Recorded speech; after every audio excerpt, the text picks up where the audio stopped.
Et j'espère que vous allez bien. Bienvenue sur Tank, le podcast de Miss et Romy. Ici, nous parlons de tout, d'actualité, de musique, des faits de société, un peu de tout. Aujourd'hui, nous allons parler d'un sujet un peu plus chill après avoir parlé des 3 premiers épisodes de podcast. On va revenir un peu dans des choses un peu plus chill. Déjà, je tiens à dire que là, j'ai fait écrire le script, donc ce sera en mode, on va dire un peu freestyle, ça change. Donc aujourd'hui, nous allons parler de la méchanceté, mais pas n'importe quelle méchanceté. Je précise la méchanceté au féminin. Parce qu'il y a des trucs que les femmes font. Je suis désolée, il n'y a que les femmes qui font ça de dénigrer. Les hommes sont très rares à faire selon certains trucs. Donc, bon, on va commencer par le basique en fait. Le basique. Les femmes qui passent leur temps à critiquer les femmes. Est-ce qu'on en parle? On est là tous les jours, solidarité féminine, et tout. Mais quand un groupe, là où il y a une qui a un enfant, une autre qui n'a pas d'enfant, ou un groupe là où la plupart sont mariés, et puis il y a une qui n'est pas mariée, elle a juste un enfant, et c'est une mère célibataire en fait. Souvent, elle va recevoir des remarques des autres femmes très méchante en fait. Au moins, toi avec déjà ton enfant, est-ce qu'on prend encore te marier? Ah non, tu ne veux pas venir avec mon mari dit qu'on a pour l'instant, c'est parce que tu n'es pas marié. C'est quoi ça en fait? Vous pensez que être marié, c'est quoi? Un statut social super, je sais pas, tu es trop gradé, ma chérie. Un mariage, si il y a le mariage qui existe et que le divorce qui existe, ma chérie, ça peut finir à tout moment. Ça ne sert absolument à rien de rabaisser les autres femmes parce qu'elles ne sont pas mariées ou elles n'ont pas d'enfants. Et même il y a certaines, surtout pour le cas des enfants, parce que moi je me dis déjà tout le monde n'est pas fait pour être parent, tout le monde ne peut pas être parent, parce qu'il y a des gens juste pour se conformer à la société, elle va se marier, elle va avoir un enfant, mais au final elle va sentir que c'est pas ce qui la rend heureuse. Et arrêtez de toujours vouloir dire que une fille elle est femme. Non, on grandit et ensuite on devient une femme, et c'est pas parce que je suis une femme que ça veut dire que j'ai forcément envie d'avoir un enfant. Ou le fait de dire qu'une femme est mère. Non, je suis désolée. Je n'ai pas forcément envie d'avoir des enfants ou de fonder une famille. Moi, c'est pour ça que mon épanouissement se passe dans autre chose. Ça sert à quoi de me rabaisser si je ne veux pas avoir d'enfants? C'est mon choix. J'ai le droit de vouloir avoir un enfant ou pas. Déjà, avec toutes les dérives qui se passent dans la société là, franchement, je comprends certaines personnes qui disent qu'ils ne veulent pas faire d'enfants parce que la vie devient chère et il y a tellement de dangers que c'est compréhensible en fait.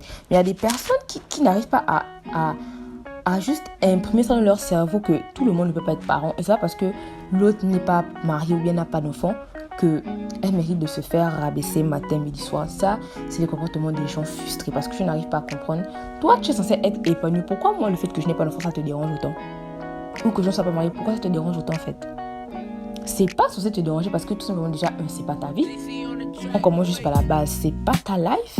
Donc, laisse-moi. Il y a des gens qui sont... Je sais pas, la meuf, elle est stérile. Et toi, tu passes ton temps à pomper dans ses oreilles que pour faire un enfant, l'horloge biologique et tout. Mais la meuf, elle est stérile. Elle est stérile. Il y a des gens qui sont mais non, adopte et tout. Si elle-même déjà, elle a réussi à guérir du fait qu'elle ne pourra pas être mère de manière naturelle, bah laissez-la en fait. Laissez-la. Déjà, c'est dur d'apprendre que tu ne veux pas faire d'enfant, surtout pour celles qui ont le désir d'être mère. Et tu découvres que tu ne veux pas faire d'enfant. Et encore... Il y a les gens, il y a les tantes qui passent leur temps à te dire dans les oreilles. Mais depuis là, le bébé Mais non, en fait. La meuf, elle a un problème de santé. Elle peut pas avoir d'enfant. Et même quand elle vous explique ça, c'est pour dire que non, faut prier, faut faire ceci. Apprenez aussi souvent à accepter les situations des autres. L'autre est stérile. Si toi, tu es une grande chrétienne, que tu as eu ton témoignage, tu as pu avoir un enfant, c'est bien. C'est bien. Mais si l'autre te dit carrément que j'ai réussi à intégrer ça dans ma tête, ça ne me dérange absolument pas. Il n'y a pas à faire culpabiliser la personne pour ça. Ça, c'est juste puéril et c'est enfantin. Merci. Et ensuite, on va passer les tatas, les tantines. Les tantines des églises, les tantines de la famille. En fait, ces deux personnages-là, je ne sais pas à quel moment elles ont raté leur vie pour être autant frustrées. Ou je sais pas, leurs maris ne font pas correctement le taf, mais elles font chier, elles sont aigries, elles passent leur temps à rapporter ce que les enfants des gens font. Et pourtant, eux-mêmes, apparemment, leurs enfants sont pires. Ils n'arrivent pas à gérer leurs enfants. Mais ce sont les premières à venir ouvrir leur bouche quand elle t'a vu dans un carrefour, ou puis encore elle t'a vu dans un carrefour avec un garçon là, c'est ton gars, là, tu es en train de te prostituer, la catin des catins, alors que peut-être c'est ton frère. Et puis même si c'est mon gars, ça te regarde en quoi en fait? En quoi ça te regarde? Moi je me dis, si c'est pas des remarques constructives, et encore même ma chérie, occupe-toi de tes enfants. J'insiste sur ça, occupez-vous de vos enfants, ça ne sert absolument à rien de venir déposer vos frustrations de mère inachevées sur les enfants des gens. Si ton enfant, tu n'arrives pas à le contrôler, c'est pas de la faute de quelqu'un ou de X ou Y. Faut pas fatiguer les gens. Elles sont là, elles passent le temps à donner des conseils bien merdiques, surtout les tatas de l'église. Tu vas venir expliquer un problème que non, mon mari me bat, ma chérie, il faut prier, il faut rester dans le foyer, c'est pas grave. Ou bien quand certains hommes de Dieu font des bêtises, donc souvent cette dame-là qui passe leur temps dans la communauté à faire taire le problème que non, vous savez, si c'est un homme de Dieu, vous ne pouvez pas faire ça, hein, qu'est-ce qu'on va dire, esprit de Jisabelle, ça c'est l'esprit de Jisabelle que tu as en toi, tu ne peux pas dire que le pasteur t'a dragué, c'est toi qui as voulu le ciel. Mais tellement tu es désespéré, genre tu es tellement désespéré, que tu te retrouves à défendre l'indéfendable. Et par moi, elles sont, genre, déjà ce sont des femmes, tu peux même pas avoir une conversation, on va dire quoi, une conversation assez poussée, parce que déjà, elles-mêmes dans leur tête, elles sont souvent très limitées. Excusez-moi si j'insulte souvent les moments, si j'insulte les moments des jeunes filles, excusez-moi, mais il faut dire les termes à un moment donné. Ces dames-là, souvent, elles gâchent la vie des jeunes filles, elles gâchent la vie des couples, parce qu'avec leurs conseils, souvent, qui ne servent absolument à rien. Mais occupez-vous de vos vies. Genre, occupez-vous de vos vies. Surtout les tantes de l'église là. On n'a même pas le même sang. Et c'est ça qui te permet de venir ouvrir ta bouche. Je vais ta fille ici, je vais ta fille là-bas. Oh, faut prier pour elle. Ma chérie, on peut être autant investi dans les prières des enfants des autres. Investis dans les prières de tes enfants. Confie la vie de tes enfants aux autres. Faut agir plutôt. Faut pas fatiguer les gens. Et pour moi, il y a aussi des parents qui laissent ce genre de comportement-là. Et après, ça amène des débordements qui n'ont pas de sens en fait. Tu vas faire une réunion de famille, il n'y a même pas un seul membre de la famille, non. C'est 2 tatas de l'église, le mari, l'enfant et puis toi-même. Ma chérie, tu veux prendre les conseils de quelqu'un qui n'est même pas de ta famille. Et quel genre de conseils par moment? Souvent, ces dames-là, elles divisent les familles. Et c'est dommage. C'est vraiment dommage. Là, genre... Je suis arrivée à un niveau de ma vie là où, franchement, il y a des conneries que je peux supporter. Les tatas inconnus qui viennent parler ma vie là. Mais chérie, j'ai le carburant de ça. Je vais vous soulever. Parce qu'on est fatigué. On est fatigué de vos sales comportements. Occupez-vous de vos vies. Occupez-vous de vos maris qui ne sont jamais à la maison. Et toi-même, tu donnes conseil de foyer à quelqu'un que toi-même, tu n'arrives pas à gérer ton foyer. Ma chérie, arrête. Maman, arrête. Arrête. On ne te touche pas bien. Tu es frustré. Tu vas pas venir nous ces enfants des gens. Tu fatigues. Ensuite, on va passer aux filles qui... Je sais pas comment expliquer ça. Qui disent que les filles qui sont amies avec des garçons, ce sont des paix. Ça, franchement, je trouve ça ridicule. C'est ça parce que toi, tu t'entends bien avec des filles. Parce que c'est mon cas. On m'a déjà traité de tous les noms parce que moi, j'ai plus d'amis garçons. C'est ça parce que toi, tu n'arrives pas à avoir une amitié saine avec des garçons, avec des hommes, que tu vas te mettre en tête que toutes les personnes qui sont amies avec des garçons, toutes les gens qui sont amies avec des garçons, sont des paix. Non, ma chérie, si toi tu n'arrives pas à avoir une relation saine avec un homme, c'est pas de notre faute. Faut revoir ta vie. Déjà, il y a un truc que moi j'ai jamais compris avec les meufs. On est super hypocrite. Faut qu'on se dise des termes. Nous sommes souvent super hypocrites. Rares sont les amitiés. Moi, j'aime voir les amitiés là où elle demande clairement à sa copine, est-ce que mes aisselles sentent? Elle va dire oui, tes aisselles sentent. Et puis on continue. C'est ça l'amitié. C'est pas que tu vas demander à ta copine, est-ce que mes aisselles sentent? Elle va te dire non. Et peut-être c'est que ça pue, mais elle va te laisser sortir comme ça. Et puis tu peux après se dire non, ma BF, ma soeur d'une autre mère. Ah. C'est ça ta soeur d'une autre mère. Elle est incapable de te dire quand ça va pas. Ou une amie, genre, je sais pas comment expliquer ça, genre, elle va te donner un conseil, juste parce que tu n'es pas d'accord avec son conseil, tu vas dire qu'elle te veut du mal, et tout, elle est jalouse de toi, Bref, tu es venu demander mes conseils, je te donne mes conseils. Maintenant que toi, pour toi, tu n'arrives pas à les appliquer, ou je ne sais pas quoi, tu dis que je suis jalouse de toi. Je suis jalouse de toi en vertu de quoi? C'est toi qui vas demander de construire aujourd'hui. C'est toi qui as besoin d'aide. Arrêtez, s'il vous plaît. Revenons aux meufs qui traitent les autres meufs de P parce qu'elles restent avec des garçons.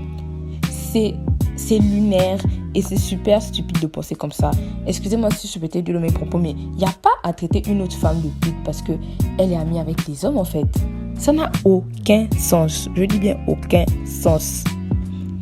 Et je vais m'arrêter par là en disant, si tu ne peux pas avoir une relation saine avec un homme, faut pas traiter les autres femmes qui arrivent à avoir des relations saines avec un homme de paix.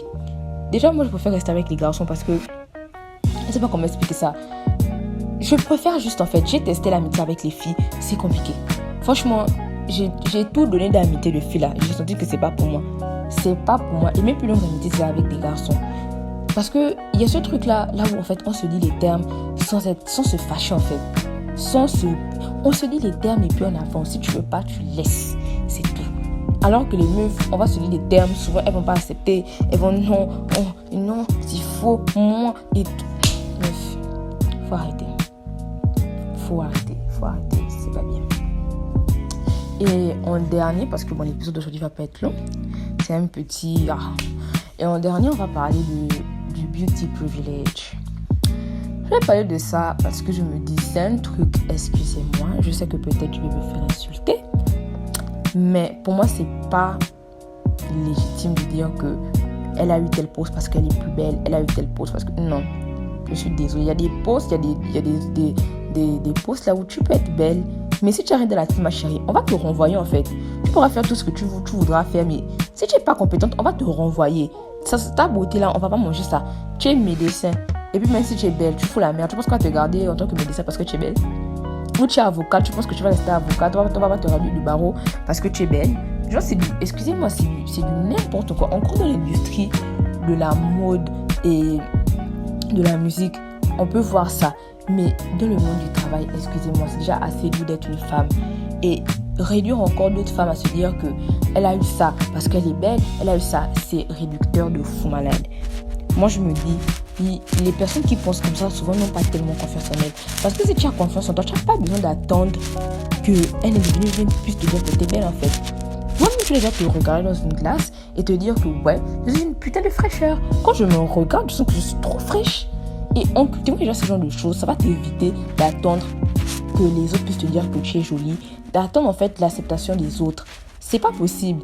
Tu ne peux pas te trouver belle juste à travers le regard des autres.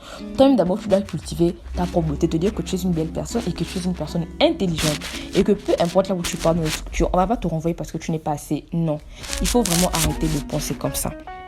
Moi, je me dis, si tu as confiance en toi, parce que si tu n'as pas aussi confiance en toi, tu vas te négliger. Et puis, quand tu arrives quelque part, on va sentir que bon,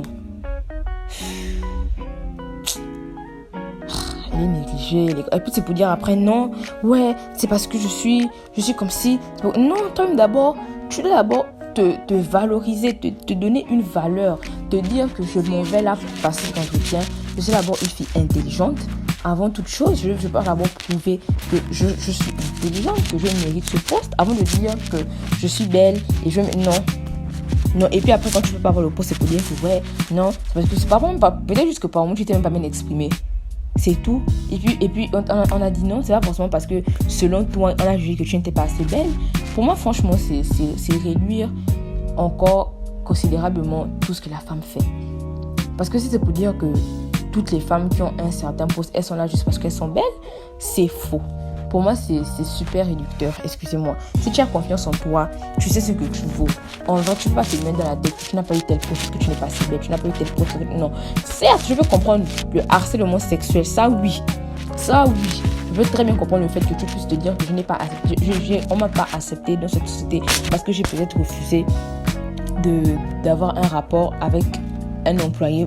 Ça, c'est légitime, ça, c'est normal. Mais le fait de se dire que c'est parce que je suis comme ci, c'est parce que je suis comme ça, qu'elle est plus belle que moi, qu'on m'a pas... Non. Mais déjà, commence à cultiver ta confiance en toi. C'est la base. Commence à cultiver ta confiance en toi. Et quand tu auras déjà confiance en toi, ça sera plus facile de faire beaucoup de choses. Vous dites souvent que non, c'est chose des blancs, mais c'est vrai. Quand tu as confiance en toi, il y a des choses même que tu ne peux pas laisser faire parce que tu te dis, tu as de la valeur et il y a des trucs que tu ne peux pas en fait accepter. Donc, je pense qu'on va s'arrêter aujourd'hui là. donnez-moi vos avis en commentaire. Et je répète encore, les tatas là, on est fatigué de vos vieux comportements là. On est fatigué des remarques à 2 balles sur le poids, sur le fait de ne pas être marié, sur le fait de ne pas avoir des enfants, sur le fait de, genre, je sais pas, tu es célibataire, à 40 ans tu voyages. Ça ne vous regarde absolument pas. Laissez les gens faire leur vie. Et si toi tu n'as pas reçu, si toi ton épanouissement passe par être une mère au foyer ou être une mère tout court, être mariée, c'est bien. Mais n'impose pas ta vision de l'épanouissement à tout le monde. Je suis désolée. C'est comme ça qu'il y a des femmes qui se retrouvent à faire des enfants. Elles n'ont même pas l'amour de ces enfants. Et ils font vivre de la misère à ces enfants. Parce que tout simplement, à la base des bases, peut-être qu'elle n'était pas juste faite pour être mère. Mais comme elle a voulu se conformer à la société, voilà les conséquences. Et encore dans les sociétés là où souvent on exige que la personne puisse être mariée et tout ça, franchement, je me dis, c'est nul. Parce que tu peux être marié et être irresponsable. Tu peux être ne pas être marié et être aussi irresponsable. Donc, il n'y a pas à juger la valeur de notre humain sur le fait qu'il puisse avoir une famille, un enfant. C'est n'importe quoi. Franchement, il faut déconstruire certaines choses. Arrêtez. Donc, sur ce, passez une excellente journée. Dites-moi ce que vous pensez dans les commentaires. Et on se dit à la prochaine pour un prochain numéro. Bisous.